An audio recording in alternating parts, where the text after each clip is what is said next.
a lot because God pre-programmed it into Adam. Plus, they lived a long time and could learn a lot more.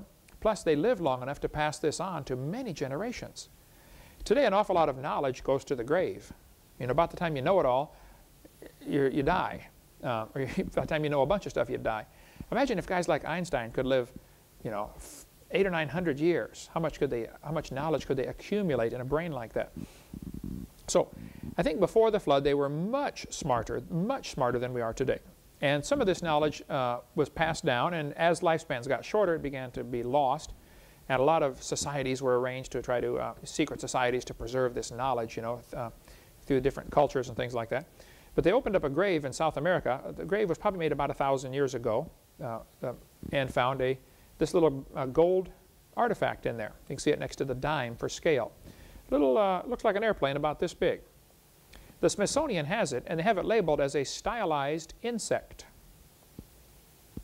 Because they got this preconceived idea, ancient man was dumb, modern man is smart, they could not possibly have known about airplanes 1,000 years ago. And yet, here they've got one. That's not a stylized insect. I'm sorry, they knew about flight. An Egyptian tomb was opened that's 2,100 years old, and it also had an airplane in it, a little model glider. How did they know about airplanes over 2,000 years ago? This iron pot found in a lump of coal indicates a high level of technology before coal formed. I believe coal formed in the flood in the days of Noah, so an iron pot is not a problem. The Bible says Tubal-Cain was an artificer in brass and iron. Some of the walls that are found in Peru of these giant stone walls have these massive blocks of stone that are cut and they fit together perfectly. One of the stones in one of these walls weighs 20,000 tons. Well, the biggest crane on earth today can only lift 3,000 tons. How on earth were they lifting a stone 20,000 tons? We simply don't know how they did it.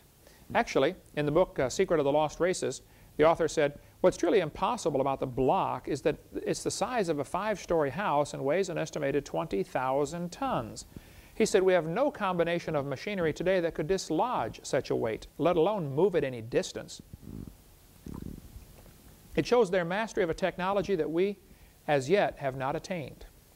Somebody in the past knew something we can't even do today, and I think that's the case with a lot of things. This brass bell type thing was found inside a lump of coal. Mr. Newton Anderson has it sitting on his desk. I've talked to him many times about it. I think you ought to donate it to our museum here, Mr. Anderson. We'd keep it safe for you, I'm sure. But kids could come by and see it here. We'd love to have that. By the way, if you have any artifacts for our museum, we'd love to get anything. We want to influence people for the Lord. So if it's sitting in your closet gathering dust, you can put it on loan or give it to us or we'll buy it off you if we can afford it. So that's the kind of things we have here. We want to get the gospel out. This vase found in solid rock, supposed to be 600,000 years old. Ancient man was 600 million years old. Ancient man was not primitive. They found a sunken ship in the Aegean Sea, which is near Greece in the Mediterranean. And there was encrusted on there what appeared to be an analog computing device. The more they analyze this thing, it's now in the National Science Foundation Museum, I believe, in, I don't remember where that one's at, but I read about it a little bit. This looks like an analog computer. This is 2,100 years ago.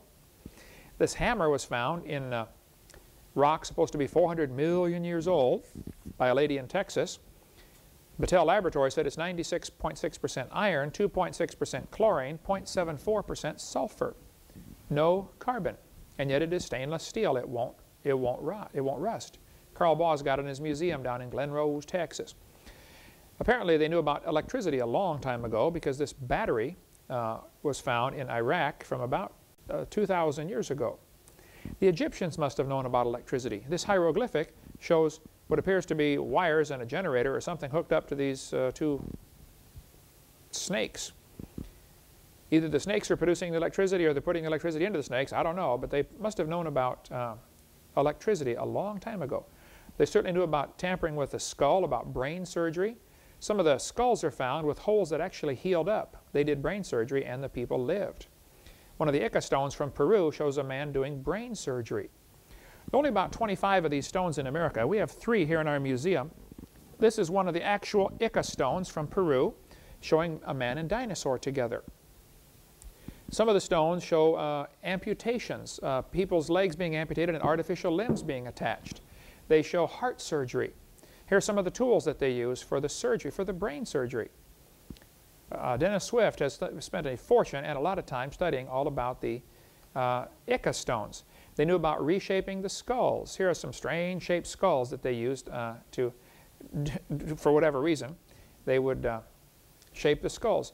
Ancient man was not primitive. He knew an awful lot, probably more than we do today in many areas. Here's a stone from Ica, Peru, showing what appears to be heart surgery. They're taking the person's heart out. Now, whether that's the soul leaving and the guy died, or I don't know, but they knew about open heart. Here's one showing an artificial limb, thus amputation. This little thing appears to be designed to be a steam engine. Dennis Swift has a lot of information about that. They knew about the wheel a long time ago. This is from the Ica civilization, several thousand years ago. This little spider in real life is only 1/8 of an inch long, but this is one of the drawings called the Nazca lines. Notice the leg on the right, the bottom right, has one leg that's much longer than the rest. It looks like, oops, they made a mistake. It was just discovered recently that this little tiny spider, which you cannot see without a magnifying glass, during mating season, just for a few seconds, that leg grows longer. It mates off, the sperm and eggs are on the tip of that leg, and then the leg shrinks back in. How could they have known that without magnification? These metallic spheres found in South Africa have parallel lines going around them, obviously man-made, and yet they're in rocks supposed to be Precambrian. The textbook said it's 2.8 billion years old. Well, that's baloney. We'll have a whole bunch about this on our website. You can get it from Michael Cremo's books. And of course, he believes it's 2.8 billion. He's wrong about that, but he's right. It's a man-made artifact. This mortar and pestle were found underneath deposits of rock supposed to be 33 to 55 million years old under Table Mountain in California. These little, what are called nano artifacts were found, extremely tiny little coils, some down to 1/10,000th of an inch. How did they carve something like that? How did they make something? How could they see something like that? I suspect they had much better vision, down to extremely fine vision, be able to see real tiny things, or they certainly knew about magnification techniques. These nano artifacts follow what's called the golden mean ratio. We're going to do a whole videotape on the golden mean ratio. That is absolutely amazing. How that the Greeks discovered that the thing that's pleasing to the eye is rectangles that are 1 to 1.61 in ratio. That's what the pentagram is all about. And Donald Duck and Mickey Mouse did a cartoon, Walt Disney did a cartoon about the golden mean ratio called Mathmagic Land, I think is the name of it. That's amazing, showing how the golden mean ratio is found in all sorts of things. It's found in the chambered nautilus. The way that it grows, the length to width of the chambered nautilus follows the golden mean ratio.